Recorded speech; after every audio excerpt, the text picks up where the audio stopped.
PFL Tampa this Saturday, and it is the final fight of the illustrious career of one of the greatest women's fighters, if not the greatest women's fighter of all time, in Cris Cyborg. She retires this Saturday for the PFL Featherweight Championship. We're going to fight for that Featherweight Championship against former UFC veteran Ketlen Vieira. 12 fights on this card, again from Tampa, Florida. And folks, before we get into the video, make sure to hit that subscribe button down below for more PFL content here on the channel. According to YouTube's analytics, over half of you guys are not subscribed to the channel, so make sure to do so if you have not yet. If you are enjoying the content here on Greedo Plays MMA between the UFC, PFL, and Contender Series, make sure to leave a like and subscribe. It helps the channel a ton if you do those two things. Also on the channel, we already posted our UFC Sacramento predictions. Fluffy Hernandez, Gregory Rodriguez main event. Best bets will be out tomorrow at 5. Main channel, Greedo Plays Daily MLB Best Bets. Okay, let's go. First of 12 fights on this PFL Tampa card. We kick things off with a pretty big favorite. I'll get this out of the way right now. The percentages on the screen are not prediction market percentages. They are merely just the Tapology votes. I'm recording this very early on Wednesday. We do not have betting odds just yet. Okay, let's kick things off with Owen Sheridan and James Vake in the opener in the welterweight division. By the way, this is going to be the last PFL card in about 5 weeks. Next PFL card is October 2nd, PFL MENA. And then there's a PFL Africa the week after. They do not have another main, PFL USA/Europe card scheduled right now. Don't know what's going on. This does not turn into MVP until 2027. Okay, kicking off the card with the Irishman Owen Sheridan taking on James Vake. Owen Sheridan's last fight, very competitive.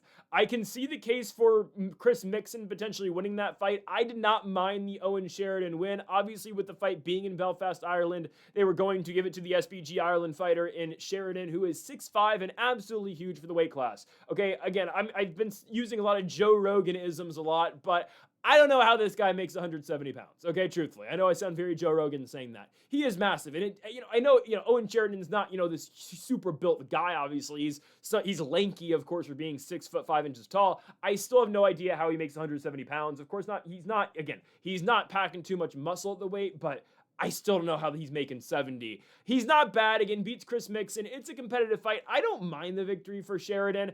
His 2 prior fights in PFL Europe, wins both of them against Bryce Belghazi and Malachi Edwards. He's coming into this fight against James Vake, who's from New Zealand. This is a city kickboxing fighter who did make his PFL debut in his last fight. And Omar Al-Dafadi drops him in the first round with a left, puts him out in the first round. So Vake's back out here for fight number 2 in the Professional Fighters League, and we all kind of know what this fight is for. It's for another Owen Sheridan win. Owen Sheridan is now in the States after his win, of course, in Belfast, and I firmly expect him to beat Vake. The question is, does he win by knockout? I'm split on it because I don't think Sheridan has the most power. Again, he is going to, he's going to throw that jab out there most of the fight, right? He is a long fighter, of course, for the weight class. It's very rare you see 6'5" welterweights. I have to imagine Sheridan is going to end his career at either 185 or even potentially 205 pounds at light heavyweight. But for now, he is still a welterweight, and that does create a very big problem for Vake in terms of, finding his distance in this fight. Sheridan's able to consistently fight at range at 170 pounds because he's just significantly bigger than everybody else he fights. Sheridan has an 81-inch reach, so obviously we're taking Owen Sheridan to win. The question is, do we take him to win by knockout or decision? I don't think Vake's that high level. I've seen his fights prior to fighting Al-Dafadi in Chicago over in New Zealand. He's fighting the lowest level of guys, and his last fight before fighting in the PFL was against an 0-0 fighter making, of course, their pro debut. So I'm going to take Sheridan by knockout in the first. I think he chins him like Al-Dafadi chins him. I know Omar Al-Dafadi's got a lot of power. I think it takes Sheridan maybe 4 minutes compared to the 1 minute Sheridan had. I think Vake, well, we know Vake's thrown out here to be a can and just, get Sheridan another win. I'm going to go Owen Sheridan first round knockout victory over New Zealand's own fighting, or from Tonga, I believe, in James Vake. Sheridan, first round knockout. Our second fight of the night, we will stay in the welterweight division as Florem Zendeli takes on Omran Chaaban, as we have got Albania versus Finland in this one. Chaaban, though, now training out of Dublin, Ireland. Florem Zendeli now training out of Germany. Zendeli goes from a main event spot in Sioux Falls, South Dakota against Logan Storley to now fighting on the second fight of this card in Tampa, Florida against Chaaban. If you haven't heard what happened to Logan Storley, he's caught up in some legal troubles. It appears like he will never fight for the PFL ever again, and I don't know if he's ever going to get another big-time fight in professional mixed martial arts, if I'm being honest with you. At least not in the United States. But Florem Zendeli's last fight was a loss to Storley. Who wins on the feet in that fight? Like every Logan Storley fight, it's usually not the fighter from South Dakota. Florem Zendeli was winning on the feet, honestly doing more damage, well, definitely doing more damage in the striking range, but of course Logan Storley continuously took Zendeli down, and that's where Storley saw a lot of his success and obviously scored most of his points. Fight, of course, was in Storley's home state of South Dakota. He gives a big hoorah speech at the end for South Dakota, and we're never going to see Logan Storley ever again on PFL programming. But Storley wins the fight by decision. Obviously, his work on the ground is ultimately what wins him that fight. Zendeli is winning on the feet, and Florem Zendeli was 4-0 in the PFL going into that Storley bout. He won the PFL Europe Championship at welterweight in 2024, beating Daniel Masili in the main event. I think actually, that was not the main event of that card. Regardless, he won the championship over Masili, and then, of course, had a fight before fighting Storley. He beats Omar Al-Dafri by unanimous decision. As an underdog, he wins. He's getting Omran Chaaban, who beat Chikena Noso Pedro in his PFL debut. Chaaban's winning, like you're supposed to beat Chikena Noso Pedro in the big 2026. Noso Pedro is coming off a victory over Hamzat Abayev, who kind of an overhyped guy. Regardless, Chaaban's winning. It's competitive. Noso Pedro takes Chaaban down early in the first. Chaaban eventually ends up taking Noso Pedro's back with about a minute and 30 seconds left in the first round. And the second round happens. It's competitive. Chaaban lands a knee that just catches Chikena Noso Pedro. To be honest with you, I'm not that impressed with Chaaban's hands. He throws a really nice leg kick. This fight prior to actually competing in the PFL, he won by leg kick finish over in UAE Warriors. But you can tell when he's fighting Chikena Noso Pedro, he's ripping the leg kicks pretty fast, and they are definitely affecting Noso Pedro on that one. But the pure hands out of Chaaban, I don't love. I feel like he grabs a lot and reaches a lot in terms of like he'll try to reach, like for example in the Noso Pedro fight, he'll reach and try to like throw a left behind it. Like he starts to wrap around the head of Noso Pedro, tie him up in the clinch, and then try to throw. I'm not too impressed with the pure hands of Chaaban. His kicks are good, especially the leg kicks, but okay, the knee was great. It was kind of a lucky land, let's just be honest. Chaaban throws the knee at the right time, and obviously, and maybe again, he was seeing how much Noso Pedro was ducking his head. It's perfectly timed, sure, but at the same time, I do feel a little lucky out of Chaaban. I don't think his overall striking game is that great, and I do find it kind of crazy that on Tapology, 37% of voters who are taking Chaaban are taking him by knockout. He doesn't really have knockout power. Yeah, he landed a nice knee, but he's actually been more of a grappler. I know Noso Pedro took him down, early in that first round, but Chaaban eventually takes the back of Noso Pedro as the first round goes on. When we saw Chaaban in The Ultimate Fighter, he won a fight by submission, and he's been billed primarily as a grappler. Won the UAE Warriors Championship in 2024 via an arm triangle choke. I think Zendeli keeps him standing, though. And truthfully, I'm going to take an underdog here. Again, I don't know what the exact odds are going to be just yet because, of course, we just don't have those. But at least on Tapology, 26% of voters are taking Zendeli compared to the 74% for Chaaban. I think Zendeli takes this one by decision. I think he's almost underrated in the spot. Yeah, again, Storley held him down and took him down, but on the feed, Zendeli's winning a lot of those exchanges, and of course, he's a former PFL Europe champion. We're the guys who's beating over there the greatest. I don't know, but he beats Omar Al-Dafri, who continues to win in the PFL. I like Zendeli here. I think Chaaban's a little overrated coming into this spot. Finnish fighters have never really done that well in the PFL, for being honest, too. I'm going to go Florem Zendeli by decision to beat Omran Chaaban. I think the hands are huge, and yeah, Chaaban's got nice kicks, but I like the strike and the hands, the boxing more out of Florem Zendeli. Let's go to the lightweight division as younger brother of PFL champion Costello Van Steenis in Gino Van Steenis gets the spot here against the 36-year-old, soon-to-be 37-year-old in Charlotte Hall, Maryland's own Robert Watley. Obviously, this is a fight that Gino Van Steenis is supposed to win. Gino Van Steenis looks tremendous in his last fight over the reason why I said Finnish fighters have never worked. I apologize. Nope. I apologize to the country Finland. I thought Mark Ewan was Finnish. He's from Scotland. I apologize. Oh my goodness. No, I should know that. Omran Chaaban is from Finland is Makwan Amirkhani's country, not Mark Ewan. I apologize. That's why I said Finnish fighters have never done well in the PFL. I was thinking, I thought Mark Ewan was. I thought he was from Finland. I apologize. Van Steenis wins that fight, though. I've always thought let me get this right, the Scottish fighter has been very overrated in the PFL, and Gino Van Steenis did exactly what we thought against Ewan. He was an underdog. We took Van Steenis, and he chins the guy in the first round. So Van Steenis is quite good. He's got great power, I think, especially at 155 pounds. He's still definitely a prospect, but he looks pretty good, and obviously being the brother of now champion Costello Van Steenis is quite a big deal. For Robert Watley, this is the former cage Cage Fury FC champion. Remember that because we're going to talk about a little bit more CFFC in a second.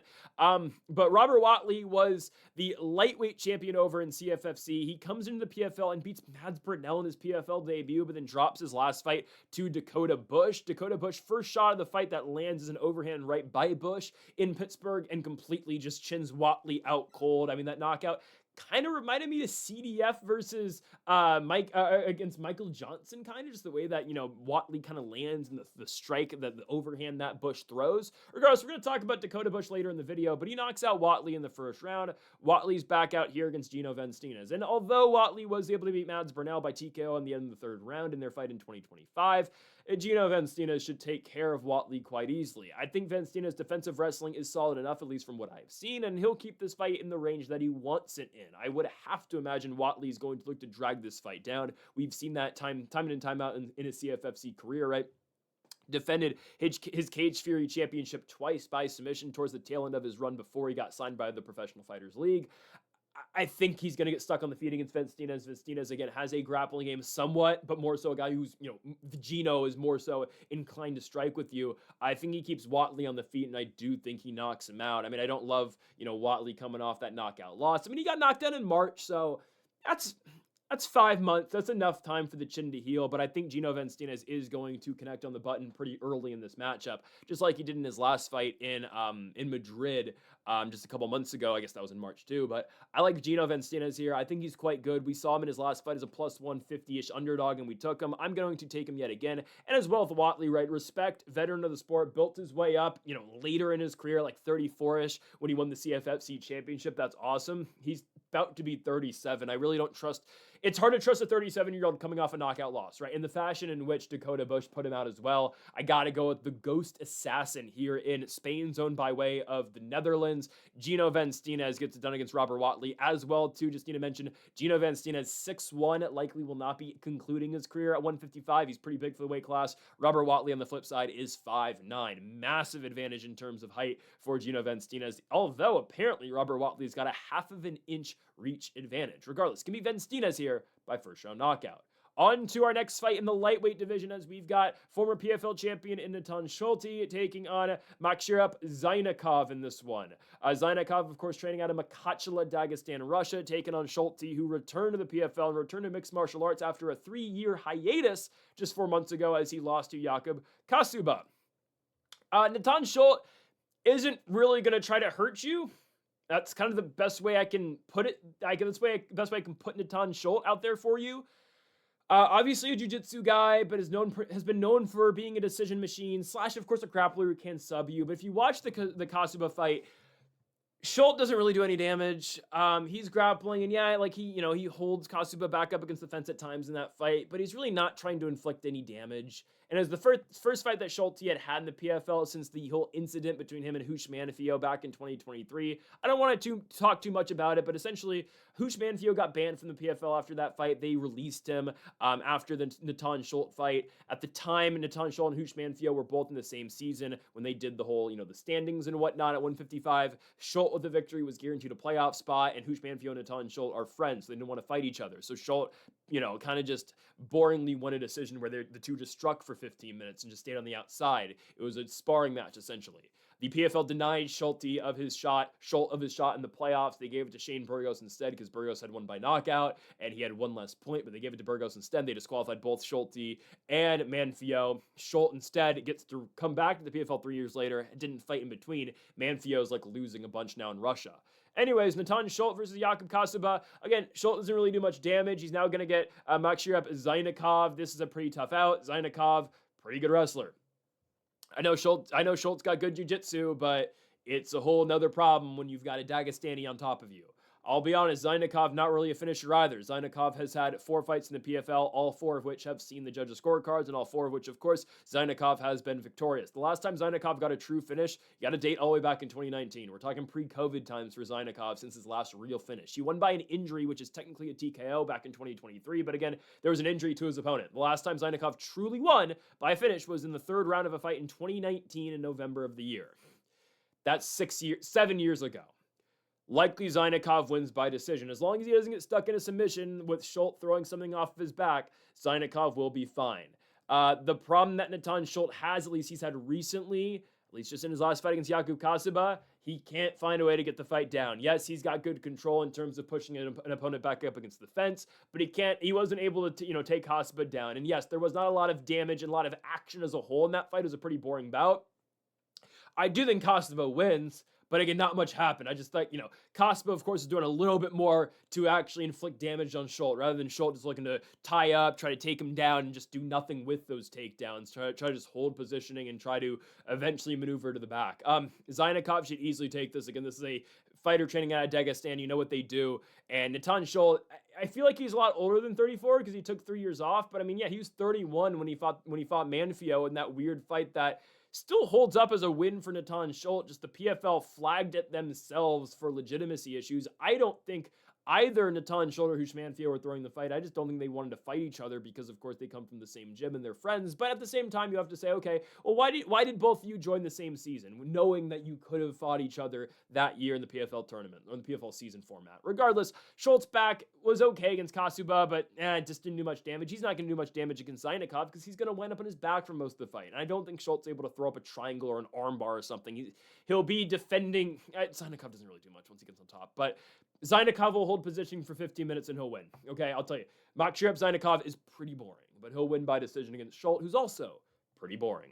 Okay, next up in the lightweight division, again, we're staying here 3 consecutive fights at 155. Here comes the aforementioned Dakota Harry Bush. Yep, that's his nickname. Dakota Harry Bush takes on Marquez Forrest. Marquez Forrest, remember how earlier I was talking about, Robert Watley being the CFFC champion? Yeah, he actually beat Marquez Forrest for that. Well, he defended the belt against Marquez Forrest in CFFC. Marquez Forrest, I believe, was the interim champion. Yes, okay, so Marquez Forrest wins the interim championship in 2024. He looks to unify the belt against Robert Watley later in that year. Marquez Forrest, by the way, wins the CFFC championship, and that is still his Tapology picture when he won the interim belt. I just find this funny that his Tapology picture is him and CM Punk. I respect it. Man, I miss CM Punk in AEW. Regardless. Anyways, Marquez Forrest wins the interim CFFC belt. Of course, takes a huge pick with CM Punk. He won the fight by submission in the second round. Of course, CM Punk usually does commentary for CFFC. Still. Forrest then loses to Robert Watley. They unify the belts, and Watley submits him in the 4th round. Marquez Forrest returns to CFFC in his last fight, winning it by decision. He had 2 fights in between where he fought some bums, winning both fights back-to-back in 2025. Comes back to Cage Fury in 2026, wins the decision, and now he's here in the Professional Fighters League. I guess, I know MMA math doesn't work like this, but Dakota Bush knocked out Robert Watley in 30 seconds, and now he's going to fight the only guy that Marquez Forrest has lost to. No, he's going to fight Marquez Forrest, who lost to Robert Watley, and and Forrest has only lost to Watley. I screwed that entire thing up. Dakota Bush has been pretty good recently. This is a fighter who was in the UFC for a cup of coffee. Oh my goodness. He fought Austin Hubbard and Vaishlev Borshev in 2021 and 2022, lost both of those fights. They cut him. He goes back to FAC, wins a couple fights there, becomes the Nemesis Fighting Alliance champion. Sure, beats Joe Giannetti in the infamous Cage Titans promotion. Neither guy is a Calvin Kattar fighter, so I guess I can count it. And he went on to debut in the PFL against Robert Watley, of course, knocking Watley out in the first round in 34 seconds. Yeah, I'd expect Dakota Bush to beat Marquez Forrest here. I think Marquez Forrest's best chance will probably be on the ground, even though I've watched some Marquez Forrest recently. Watched his fight against a bum in Combat Night, St. Pete, against Paulo Machado. Machado's the one trying to take down Forrest. Forrest is the one trying to keep it on the feet, and Forrest ultimately wins a striking fight. I understand why he's on the card, right? Forrest is from Florida. He's from Lakeland, Florida. I'm not going to sit here and try to pretend like I know the geographical locations of anywhere but Tampa, Orlando, Jacksonville, Miami, in Florida, and Tallahassee. That's only 5 I can name where I can pinpoint them on a map. But I assume Marquez Forrest is close enough to Tampa. I get it. Local guys getting the opportunity. Dakota Bush should be able to keep the fight standing and win. I think again Marquez Forrest will probably look to take down Dakota Bush. I like Bush's hands quite a bit recently. I understand he's been winning by submission. I think he's going to knock Marquez Forrest out. I believe it is the pathway of least resistance, truthfully. I know a lot of people are taking Dakota Bush by submission. I think he's going to win. I think he's going to win on the feet. I think he's going to. 68% of voters are taking Bush by sub. I know he was doing that a lot in Nemesis Fighting Alliance and whatnot. his hands aren't that bad. I'm not just saying that because he knocked out Robert Watley in the first. I think Dakota Bush has gotten a lot better striking-wise. We've seen that in LFA before the UFC's too, but like you can compare the version of Dakota Bush we got in the UFC compare to now. He's much more fluid with his hands and whatnot. He looks like a more polished striker. I think he finishes Marquez Flores in the feet. I think he does. I'm going Dakota Bush first round TKO again. And that goes both ways. If there's a clear wrestling advantage, he takes Forrest down, and there's a chance he just ground and pounds him rather than submitting him. I kind of think Bush is going to find another shot in the feet, though, truthfully. I like the hands a lot more now. I'm going to go Dakota Bush regardless. We'll just say first round TKO. Let's go on to the bantamweight division. We've got now back-to-back fights at bantamweight. Here we go. That's the next fight. Movsar Ibragimov versus Javid Basharat. I'm really split on this fight. This is one of the closest fights on this entire card for me. We're going to get another one of these in a second here. Really difficult. So Javid Basharat gets released essentially from the UFC. His brother Farid Basharat wants a contract extension. I believe he's going to be given that contract extension because, I mean, he's in the top 15. But Javid Basharat gets let go by the UFC after his victory in February over Gianni Vasquez. That's actually in Gianni Vasquez's first stint in the UFC. Came back to lose to Miles Johns. Johns just brutally knocked him out in the Apex a couple weeks ago. Anyways, Javid Basharat ends his UFC tenure by beating Gianni Vasquez. He finished in the UFC 4-2 with his only losses being to Ayman Zahabi and Ricky Simone. Okay, Simone's always been in and out of the top 15, and Ayman Zahabi just fought in the White House card against Sean O'Malley. He was obviously, he failed in that fight. He lost, he got knocked out by Sean O'Malley, but that's not a horrible loss. I understand at the time Javid Basharat was like a minus 500. Oh my goodness, I was going to say minus 500. He was a minus 900 favorite against Canada's Ayman Zahabi. My goodness. It is what it is. Zahabi's fought well since. Simone knocked out Basharat, and Basharat then beats Gianni Vasquez. Every Basharat fight's the same, though, especially Javid. Like, he will be much better than his opponent, and he'll barely just 29-28 them. That's kind of what happened in the Gianni Vasquez fight, and that's ultimately why the UFC got rid of Basharat. Not a single finish in the UFC. Did submit a guy in the Contender Series, but once he got to the UFC, absolutely zero finishes for the guy. Kind of a boring wrestler. He'll outpace you, and he'll do just barely enough to win a fight. So I understand why they got rid of him. PFL's picking up Basharat, which is the right move. Like, he is a somewhat high-level guy, don't get me wrong. And he should beat Movsar Ibragimov. Movsar Ibragimov, he beats Gerardo Fani in his PFL debut. He submits him with the Von Flu in the second round. Lost to Gustavo Oliveira. Couldn't take Gustavo Oliveira down, so he gets... the second round starts on the feet, but even in the first round, struggled some to take Gustavo Oliveira down. Oliveira knocks him out early in the second, and then Ibragimov coming off a submission victory over a 5-4 fighter, Shane Campbell. I'm not moved by that one, but I will say, Ibragimov's his entries on his takedowns are great. He'll get really deep into a shot, and I've seen he won't finish him. Like, Movsar, it's almost like a spear-type motion. Like, he just, like, dives into takedowns. He'll, like, dive for a double, and it won't be like a blast double. He'll just dive in for a double leg if you're back up against the fence and hope he can secure it. Sometimes not able to finish those takedowns. Javid Basharat, that's all they do. And I'm very close in this one because I could see a world where Ibragimov is the aggressor in the wrestling and he's able to land those takedowns. But at the same time, that's all the Basharats do. And I think Javid's going to win. It's not going to be entertaining either way. But I think Javid Basharat ultimately takes it by decision. What I ultimately came down to is, okay, Javid Basharat's been fighting Ayman Zahabi, Ricky Simone. He's been fighting... Okay, his wins in the UFC are Trevin Jones, Tony Gravely, Mateus Mendoza, and Gianni Vasquez. Oh, boy. But, I mean, Movsar Ibragimov's best win is Gerardo Fani. I would not bet on this fight. I'm going to take Javid Basharat hesitantly. I don't think Ibragimov's that great, to be honest with you, though.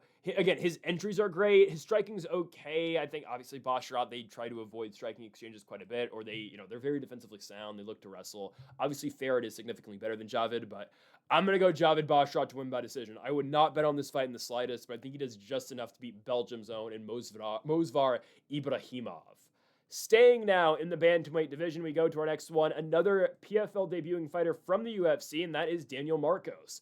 Why is Daniel Marcos in the PFL? I don't know. And what I mean by that is I don't know why he's not in the UFC anymore. Did he pop? He might have popped for Roy. Did he? That's unfair, Daniel Marcos, if that's just what I don't know why I have a feeling that's what happened to him. Did he? No, he didn't pop. I apologize. They just cut him for some reason, right? Yeah, they just didn't renew him. Okay, yeah. So I don't know why I thought he popped for steroids. Daniel Marcos, no, he did pop for steroids at one point. Did he? Did he pop for steroids? No, I don't think he did. I don't know why. I have a feeling that Daniel Marcos popped at some point. He did not. I apologize. 5-1 Daniel Marcos in the UFC. They get rid of him. One loss to Montel Jackson, who's quite good. His wins, not bad. Simon Oliveira. Davey Grant, crafty win. John Castaneda, Adrian Yanez, Miles Johns. He was supposed to fight Felipe Lima in November of 2025. That fight doesn't happen. Daniel Marcos gets cut from the promotion. Or they didn't renew his contract, at least after the Johns fight.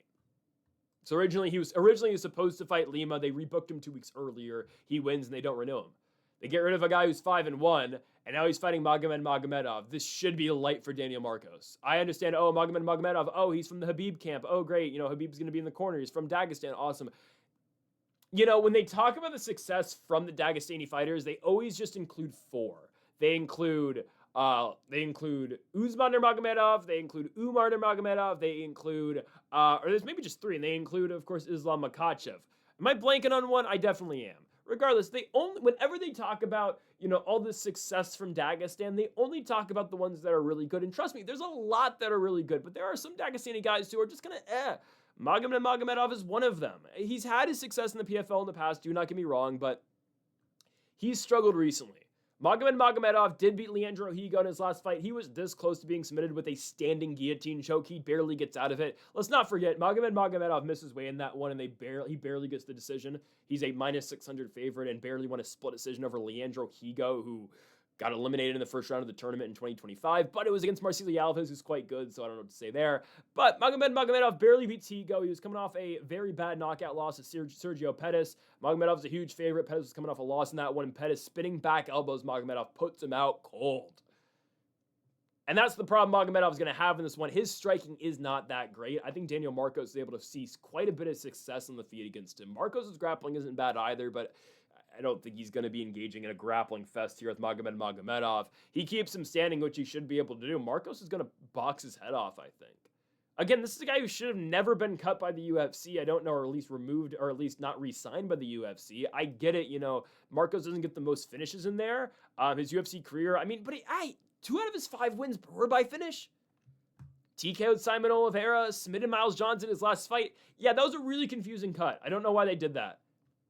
It's weird. He'll see a lot of success in the PFL. They're throwing him right in immediately. They're saying, okay, go beat a Dagestani guy. He should be able to do so. I would be very surprised if Magomedov wins, because Magomedov, he hasn't been that dominant of a wrestler. His striking is not good. I'm not just saying that just because Pettis knocked him out. Magomedov did not look great in the Leandro Higo fight. Of course, the most memorable part of the fight is the standing guillotine that Higo has. When I was watching the fight live, I thought Higo was going to submit him. I thought that Magomedov wasn't going to be able to get out of that. But regardless, I like Marcos to win. Again, this is the guy who's 18-1 with his only loss being Montel Jackson. I think he walks down Magomedov, and I think he wins. I think Magomedov is one of those Dagestanis from the Habib camp that they just don't want to talk about because he's just not that good. Daniel Marcos wins the fight by unanimous decision. I think he gets it done. On to our featured prelim. Let's go to a bout at a catch weight of 140 pounds. This is one of the other fights that I am very close on. Like I said earlier about that fight between Javid Basharat and Movsar Ibragimov, this is the other one that I'm close with this one. Nkosi Ndebele taking on Marcelo Alves. Ndebele, the former PFL Africa champion from South Africa, made his United States debut in his last victory in the PFL, beating one Brandon Davis. He wins that fight in Washington, D.C. And on the flip side, Marcelo Alves had a very competitive fight in Brussels earlier this year against Naoki Inoue. I think Marcelo Alves won. I don't know. It's close. It's really close. I'm not saying it's a robbery from Naoki Inoue, but man, Marcelo Alves hits Noeki. My goodness, I just said the same word 5 times. He beats Inoue's ass in some points in that fight. Man, Alves looks good in rounds 2 and 3. I'll tell you that.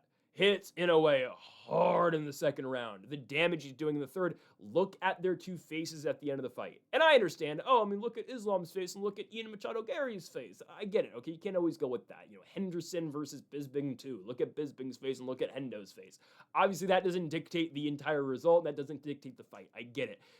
But look at Marcelo Alves' face at the end of the fight and look at Naoki Inoue's face at the end of the fight. More damage is being done by Marcelo Alves. And Inoue's a good fighter, don't get me wrong. From Rizin, he's won a lot over there, 10-3 Rizin fighter. Did lose a split decision to Danny Sabatello, the Italian gangster, for the Rizin Championship. By the way, Sabatello just keeps on winning. He's been great in Rizin. He's 33. Is it time for him to come back to the States, or is he just going to stay in Rizin? I'm okay with him staying in Rizin. He's found his footing there. I've always seen the potential in Sabatello, and he's really showcasing his hands look better now in Japan as well. So credit to Sabatello finally, reaching that potential over there in Japan. But regardless, Naoki Inoue's a good fighter, and Alves, I thought probably should have got the decision. Alves has got good hands, man. And truthfully, I don't think I was really officially sold on Marcelo Alves until the Inoue fight. In a fight where, again, I thought he probably should have won. The crowd in Brussels believed he should have won as well. He won the championship in 2025, and truthfully, I was never moved by him. He beat Leandro Higo in a close split decision. He beats Jake Hadley, and then he beat Justin Wetzel for the championship. With all due respect, it's probably one of the weakest, title runs I've ever seen. But it's a PFL title run, so I get it. But I don't think I was truly sold until he beat Inoue. I would have loved to see him versus Gustavo Oliveira here. Oliveira pulled out. Now you get Nkosi Ndebele on short notice. Ndebele, of course, just won less than a month ago in Washington, D.C., and this is the former PFL Africa champion, won the championship in 2025, beat Boulay Godogo for the championship after Godogo replaced Kareem Henene in that fight, but regardless. Nkosi's got good stuff. His kicks are quite solid. That's how he finished Godogo, as a body kick that just shut down Godogo, who was, again, coming off a loss going into the title fight, but regardless. Ndebele fights really well against Brandon Davis, takes him down at the end of the fight, really beating his ass early, seeing a lot of success in the striking. But what I will say is Brandon Davis is 14-12. So I don't know how much I can put into the Nkosi victory. I think Marcelo Alves is going to win. It's going to be a striking fight. I really would be surprised if we see any grappling here. If anyone engages in wrestling, it will be the South African Nkosi Ndebele. But I think you're going to see primarily a striking fight that is won by Marcelo Alves. I know he's going to be very undersized. Marcelo Alves, if the PFL had flyweight, he'd probably be fighting at it. I understand this is at a catchweight 140 because Nkosi's taking it at super short notice. Nkosi's huge for 135. Marcelo Alves is very short for 135. Alves 5'4" tall. Nkosi Ndebele 5'10" tall. Nkosi 76-inch reach. Marcelo Alves 67-inch reach. I still think Alves wins. I think he's got the cleaner hands. I think he's going to walk forward. I think, again, he's going to crash a little bit. He's going to have to blitz Nkosi Ndebele quite a bit here. I just think he's higher level. Let's just say this is PFL Africa champion versus PFL World Tournament champion. I'm going to go with the PFL World Tournament champion. I think Marcelo Alves is better, and also it's a short notice call for Nkosi Ndebele. I like Alves to take it by decision. I thought he got robbed against Inoue. It's not a robbery, but I thought he should have won. On to our main card. I should be on the main card, but ESPN only gives the PFL 4 fights. Main card opener. Let's move to a matchup here between Luke Traynor and Roland Dunlap. Roland Dunlap at one point in time did fight in the PFL Challenger Series. He beat a guy who, I'm blanking on his name, beat a guy who was 3-0 at the time. The guy that Dunlap beat on the Challenger Series is now 4-6, so take that as you will. Dunlap has won 3 consecutive fights in APFC, which of course is Anthony Pettis Fighting Championship. He's won 3 in a row. He is the Anthony Pettis champion currently, now coming on over, of course, to the Professional Fighters League. The main takeaway I get from Roland Dunlap is that he likes to spin a lot. It's kind of his thing. Not as much as Kaiki Brito, who just, of course, won on the Contender Series against Nemo Fazil. Oh, man. Crazy oral loss for Fazil. But Dunlap hits hard. He throws a lot of spinning stuff. Last win for him was a knockout over Kobe Bradford in APFC. Bradford, of course, PFL fighter, just won his PFL debut against Chad Yard in DC. So take that one how you will. Dunlap's okay. Luke Traynor is going to beat his ass. Dunlap's hands aren't bad. Traynor is going to shoot immediately and submit him. I don't know what else to say. Luke Traynor's good. His last fight, he beat Rob Wilkinson. Wilkinson takes down Traynor early. Traynor locks up a guillotine choke. Doesn't really look like... It looks initially like Traynor's just throwing up the guillotine. He's in a seated position behind the cage, but...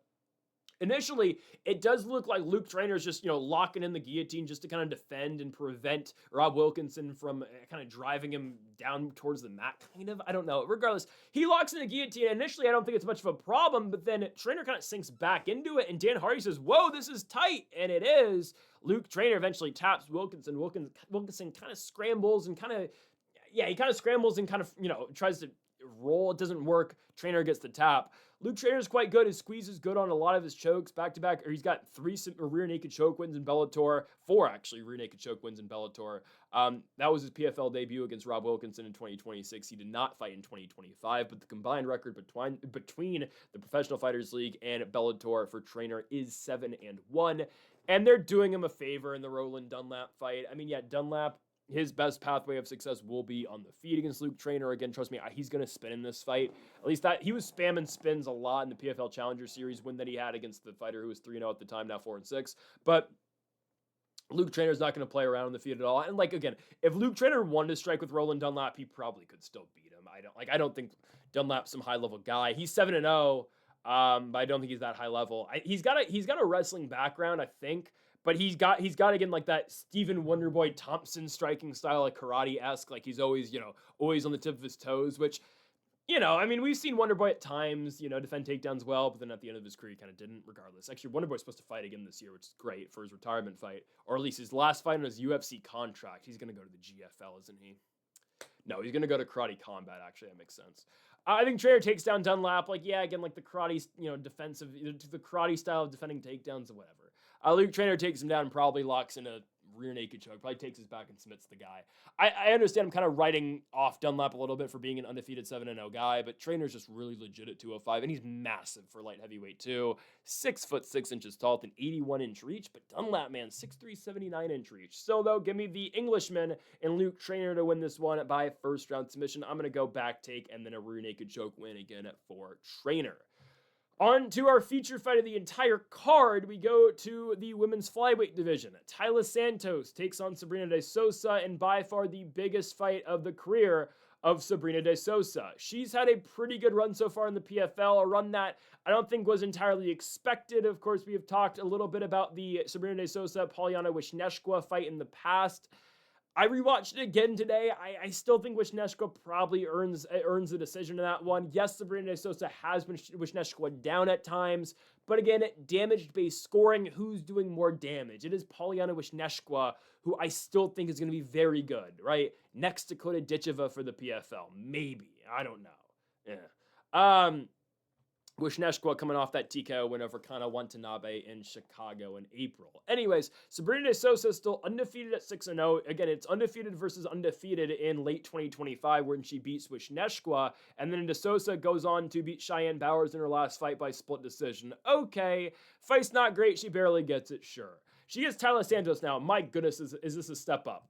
It's a massive step up. Now, of course, there is a pretty clear hierarchy in the women's flyweight division in the PFL, right? Undisputed number 1 is still Dakota Dicheva. I understand Dakota's been there's been some anticlimactic fights recently with Dakota Dicheva between the Sumiko Inaba win and the win over Denise Kiaholtz.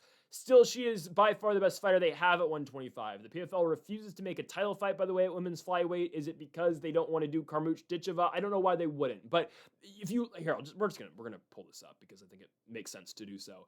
You look at the rankings. Oh, I'm here. You look at the rankings for the PFL's women's flyweight division, and there's some pretty clear tiers. Dicheva, clearly number 1. Carmouche, clearly number 2. And then there's everybody else. Yes, Taila Santos is, maybe, no. Dicheva's in her own tier. Carmouche and Santos are then in their own tier. And then it's everybody else. Wisniewska ranked higher than de Sousa, by the way, and de Sousa's beat Wisniewska. Again, I thought Wisniewska should have got the victory. But look how weak this weight class is. Other than Dakota and Liz, who else is good in the weight class? I don't know what's stopping them from making Dicheva versus Carmouche. I understand Dicheva broke both of her hands again, and I'm starting to get the feeling Dicheva may not fight that much anymore. Like, I've given up on her potentially going to the UFC, and even if she does, she's not beating Natalia Silva, who will win the championship next month, or 2 months from now. Natalia Silva will end the boring-ass Valentina reign we are all sick of, okay? I haven't been hyping up Natalia Silva for the last 3 years for nothing, okay? Natalia Silva will win the championship. Regardless, I don't think, I said this before a couple weeks ago, after Dicheva beat Kiaholtz, I can no longer say she's the best 125-pounder in the world. That is Natalia Silva. And truthfully, Val probably beats Dicheva now too. I don't know how good Dakota is anymore. She can't get, and I get it, she broke her hands in both these fights, but why you're breaking your hands against everybody, I don't know. But if you can't get Inaba and Kiaholtz out there, I don't know what to say. I don't want to say. Don't get me wrong, she'd beat Carmouche still. Easily she'd beat Carmouche. She'd probably beat still 95% of the fighters in the women's flyweight division in the UFC. But like, okay, now let's just ask, do you think she beats Manon Fior? Do you think she beats Jasmine Jasdavidius? Probably. But Fior, does she beat Grosso? I don't think so. Does she beat Macy Barber? Probably.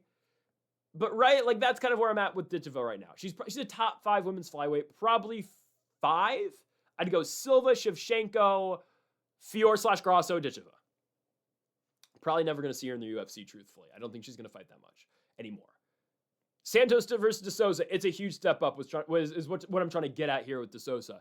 If she can't take Taila Santos down, which I don't think she's going to, she's in trouble. That's De Sousa's whole game, wrestling and top control. Doesn't really do much damage. That's what happened in the Wisniewska fight. Yeah, she was able to take Poliana Wisniewska down. Will she be able to take Taila Santos down? No, I don't think so. Taila Santos looked good in her last fight to win over Qiyi Yan. I don't know where they got Yan from. They got they got her from China, obviously, in the road to the UFC. She looked really bad against Taila Santos. Santos walked her down, body kicked her, fight over. Completely shut Yan down. Santos wins. I think she beats De Sousa. She's going to stuff the takedown. The Santos either gets a late finish or wins by decision. I'll go decision for Santos. Again, though, I would not be shocked if she actually does find a finish here against Sabrina De Sousa. Co-main event, Godzi Rabadanov is back. He takes on Tracy Reeder. Godzi Rabadanov is fighting a 12-5 fighter. This is supposed to be Jakub Kasaba, which was going to be a really good fight. They couldn't find anybody better than Tracy Reeder. With all due respect, man, congrats. Being signed to the PFL, you're in a co-main event, awesome. Good stuff for him. Coming out of Extreme Fight Night. Why is he fighting Godzi Rabadanov? I mean, we're a couple years removed from Tracy Reeder losing to Hector Sainz in Fury UFC, which, again, Hector Sainz is a good fighter. He's going to go to the UFC, but Hector Sainz, what I'm getting at, Hector Sainz, and then Nico Ichaviri, who is a fighter who's now 15-9, and then Pena Alamov, who's now 5-4-1 in 3 straight fights. That happened 2 years ago. Tracy Reeder was on a 3-fight losing streak. Again, yes, Hector Sainz is pretty good. I'm actually kind of surprised Hector Sainz has not gotten the call to the Contender Series by now, but whatever. Reeder also lost to Mark Maderos and Josiah Harrell. He's on a 5-fight winning streak. He beat a 4-6 fighter, a 5-1 fighter, 7-10 fighter, 8-1 fighter, and an 11-9 fighter in Extreme Fight Night. Extreme Fight Night is not some, high-end regional promotion in the United States. It's an Oklahoma-based one, if I'm not mistaken. Godzi Rabadanov's high level. He's really high level. He beats Alex Chizov in his last fight. You get a 30-27 on 2 cards. You get 29-28 on the other. That's the 29-28's probably... 30-20. I could go either way. Rabadanov easily wins. Obviously lost to Alfie Davis in 2025 for the PFL Tournament Championship, but went on a pretty dominant run prior to that. Of course, was the champion in 2024, was dominant in Bellator, and of course just ran into Davis at the wrong time, I guess. Just maybe wasn't taking Alfie Davis seriously. I don't know. We could debate that all we want. Regardless, this is supposed to be Godzi versus Kasuba. I was thinking about taking Kasuba, but ultimately I was likely still going to land on Rabadanov. Now it's Rabadanov Reeder. Okay, who cares? It's more so, how does Rabadanov win? Reeder's been knocked out 3 times in his pro career. Yeah, Godzi Rabadanov first round knockout. When Godzi goes for it and tries to put you away, he can find that finish. Look at the Kevin Lee fight. Look at the fight he has against Mark DeCasey. When Godzi fights fighters who he knows are not on his level striking-wise, he completely melts them. Look at the Michel Dufault fight back in 2024 as well. He beats up on bad strikers. And maybe Tracy Reeder's not that bad offensively striking-wise, but the fights that I've watched him in, he just blitzes and throws a lot, and again, he's just not a high-level guy. And respect for him taking the fight on short notice, he's going to get melted against Godzi Rabadanov, right? We're not even going to need to see the entire game of Rabadanov here, because he's just going to knock out Reeder in the first round. Again, it's not the best matchmaking. I will say Reeder is going to be bigger than Godzi Rabadanov in this fight. Godzi's not the biggest fighter, of course, for lightweight. He's 5'8", and Reeder's 5'11". So there's going to be a height advantage for the fighter from Oklahoma, and Reeder's only 27, so again, he's just entering the prime of his career 100%, but it's such a difficult ask out of him. Okay, yeah, PFL debut, go fight Godzi Rabadanov, who is 27-5-2, was on a 15-fight winning streak at one point in time, and his only losses are to Alfie Davis, and that's it in the last 6 years. And the Alfie Davis fight again, Rabadanov should have won it. Obviously, I wasn't mad at the scorecards. He didn't really fight. He he kind of only fought 10 minutes in that fight, but Rabadanov easily runs through Tracy Reeder. Let's rebook the Kasuba fight as soon as possible. Give me Godzi here by first round TKO. On to our main event, of course. It is the final fight in the illustrious career, like I mentioned earlier, for Cris Cyborg. Now, the PFL's been talking about, Cyborg's been talking about potentially having a fight against Dakota Ditcheva. That's just never going to happen. Dakota would not beat Cris Cyborg. Okay, there's no reason for Dakota to go up 20 pounds to fight Cyborg. It was talked about a little bit. Oh, what if Cyborg and Ditcheva meet at 35? Cyborg will never make 135 pounds. Okay, we've tried that before in the UFC. It just doesn't work. Okay, if Cyborg can make 35, she'd still be fighting in the UFC. I don't know. Her and Dana never saw eye to eye. I'm still. How did Cris Cyborg? You know what? To this day, I don't know how Dana pulled that one off, getting Cyborg in the UFC after he had the whole, Vanderlei Silva in a dress remark, which was pretty funny, I can't lie. Just the way that Dana reenacts it. He stands up and starts walking around like Vanderlei Silva in a dress. I'm sorry. We're on Cris Cyborg here. Great career. Cris Cyborg, again, you can make the case she's the greatest women's mixed martial arts fighter ever. It's probably Amanda Nunes, because Nunes does own the win over Cyborg, even though for a long time, I still believe it. Like, if Cris Cyborg fought Amanda Nunes right now, I'd probably still take Cyborg. Truthfully. I know Nunes coming off retirement now. She'll probably be fighting Harrison, I think, in Utah in the main event. Hopefully they just delay that till December for a co-main. But I think, if Cyborg and Nunes fought again, I think Cyborg probably wins. I think she does. I think Nunes kind of got lucky in that fight. Cyborg did not fight smart. She just kind of threw punches randomly and was not sound defensively speaking at all in that one. And Nunes, of course, did get the finish. But Cris Cyborg has been pretty untouchable throughout her entire pro career. I mean, the last loss she has prior to Amanda Nunes in professional mixed martial arts. Oh, I don't know. Her pro debut back in 2005. So that is, so remarkable that Nunes was able to win that one. But Cyborg in PFL Tampa has been dominant, right? First fight in Bellator is a huge favorite over the reigning and defending longtime champion in Julia Budd. Cyborg knocks her out. TKOs her in the 4th round. Beats Arlene Blenko, then beats Leslie Smith. Sinead Kavanaugh. I don't know why she fought Blenko again, but then she beat her. Fought Kat Zingano at Bellator 300 when, it was thought of, maybe Zingano can actually get her. Nope. She beats Larissa Pacheco in that PFL versus Bellator, big fight. It was not, that was not a PFL versus Bellator card, but Cyborg beats Larissa Pacheco, who looked pretty unstoppable at the time. Pacheco was coming off a huge win over Kayla Harrison at the time. And, oh, by the way, why did nobody pick up Larissa Pacheco? Why didn't the UFC sign her? She's only 31. She's actually fought for the UFC in the past on The Ultimate Fighter. And in the UFC, she fought Jessica Andrade and trained her enemy in the UFC, and then came back for the Ultimate Fighter to fight Macy Chasson. I don't know why they didn't sign her. She said she can make 35. 35 is very weak. Pacheco could probably be in the top 5 right now. But regardless, Cyborg picks up the huge win over Larissa Pacheco, uses her wrestling quite a bit to beat Larissa Pacheco, defends the PFL championship, or actually fights for the vacant title technically over Sarah Collins, wins the fight by 3rd round submission, rear naked choke, and now here she gets Ketlen Vieira. It is a kind of difficult fight, but Vieira's a natural 35er coming up to 45. This feels really like a Cris Cyborg UFC Featherweight Championship title defense, if I'm being honest. Because, of course, if you remember those days, it was a bunch of 35ers coming up to fight Cyborg at 45. I mean, that was the entire run. Tanya Evinger was the Invicta 135-pound champion coming up to 45. Holly Holm, former 135-pound champion, coming up. Yana Kunitskaya, 135 fighter, coming up. Nunes, 135 fighter, coming up. The only real natural 145er Cyborg ever fought in the UFC was Felicia Spencer. That's it.